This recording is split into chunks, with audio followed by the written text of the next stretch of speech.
Many teams have opted out of playing in the bowl games. Is this going to become the new normal in college football, where that will be college football playoff or bust? A list of some of the teams that have opted out at the time we filmed this: Notre Dame, obviously 10-2; Kansas State is 6-6, and then Iowa State is 8-4. Kansas State's coach retired. Colin Klein, Texas A&M's offensive coordinator, is now the head coach at Kansas State for next season. Obviously, played quarterback there, and then Iowa State. Obviously, Matt Campbell went to Penn State. Iowa State was 8-4, and then there's been a bunch of 5-7 teams opt out of the bowl game that they would have been put in place of those teams.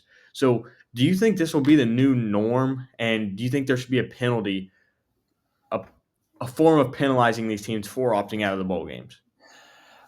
Man, I do think it's going to continue to be the norm of the 5 and 7 teams. There were several of them who have overhauled their coaching staffs, fired their coaches, things Yeah. like that. Auburn and then Florida State's overhauling their coaching staff. So changes there, but man, as far as Iowa State and the others, Notre Dame. The biggest one's Notre Dame, right? Notre Dame opting out, Yeah.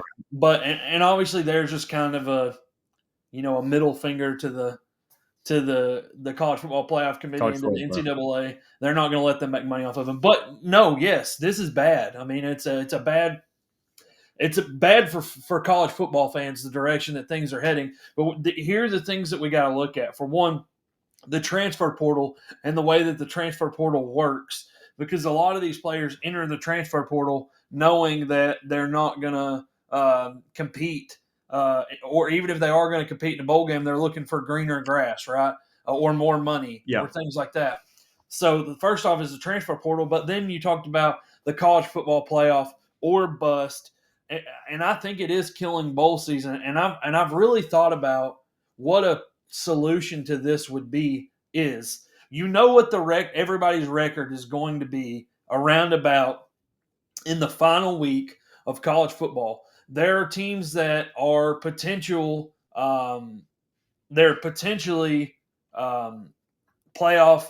Uh, they're going to perform in the playoff, and there are teams that are not. The ones that do not, that they're not, but are still going to make a higher level bowl game. Why not start scheduling these bowls for a week after the season ends? Like you get Yeah. for the same day as conference championship weekend or for the weekend after that. If you go ahead and get those bowls set up, I think that you might go ahead and put an end to this. And then, for the teams like Notre Dame who don't have a conference, or for teams like Miami or others that want to join a bowl game, well, what better opportunity if they're not in their conference championship game to have a game scheduled on championship weekend to play. So I think there are so many benefits that you could have from that. But man, yeah, bowl games are becoming obsolete unless it's the playoff. And one thing also that I'm seeing that which I don't agree with. Obviously, last year there was a transfer portal window in December, and now it's pushed back to January. That's the only one that there is. And so, players that are entering the portal, entering their name into the portal, like people playing on Ohio State or whatever that may be, and their team is in the college football playoffs, I'm just not a fan of that, and I don't see a reason for that. Your team could go on to win the championship, but you're entering the portal versus when you could enter it first of January.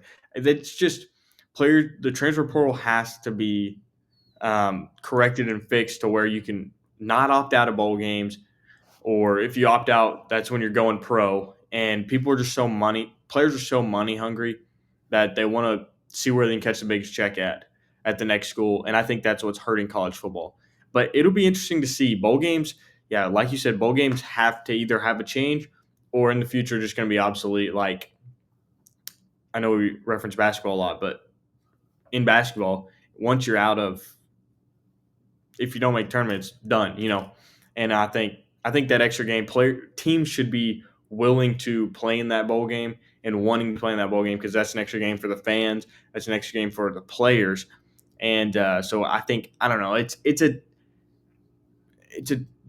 weird situation right now until they get it figured out and more focused on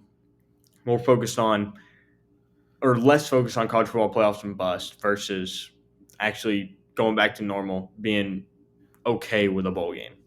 Right, and there are so many benefits to bowl games for the teams. For one, all the teams that go, they get to participate in like activities leading up to the bowl game. They all make a certain amount of money. They get a bunch of gifts, but more than just all of those things that are beneficial to the university gets money out of the deal. All Yep. of those things, and then on top of that, you get a couple more weeks of practice, and that's a lot of times when they start evaluating their talent for next year. And so I'm awfully surprised, even, and I'm not sure what the rules are with new head coaches coming in, if the new coaches can coach their team in a bowl game. But if you are a head coach and you're stepping in, why not? I mean, even if you don't Yeah. win, you may as well.